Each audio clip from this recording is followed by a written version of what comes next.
Bismillahirrahmanirrahim. Assalamualaikum warahmatullahi wabarakatuh. Salam sejahtera, salam Malaysia Madani, salam pendidikan bermutu, insan terdidik, negara sejahtera.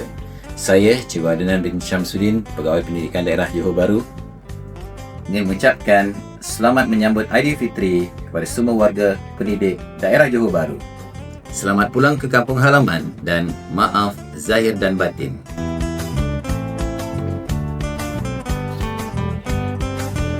Assalamualaikum warahmatullahi wabarakatuh. Saya Muhammad Zamri bin Jamaluddin, Timbalan PBD Sektor Perancangan PBD Johor Bahru, mengucapkan Selamat Hari Raya Aidilfitri. Maaf zahir dan batin. Pulanglah ke kampung. Jenguklah sanak saudara. Hati-hati dalam perjalanan. Semoga Hari Raya membawa kebahagiaan.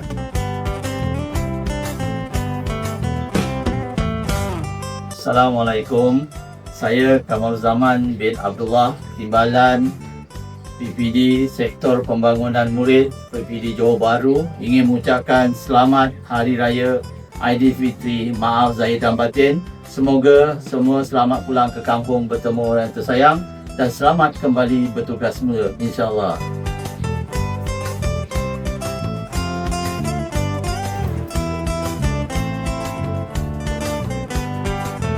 Saya Rohaizat bin Selemin, Timbalan PBD Pengurusan Sekolah PPD Johor Bahru, ingin mengucapkan Selamat Hari Raya Maaf Zahir dan Batin pada semua warga pendidikan daerah Johor Bahru.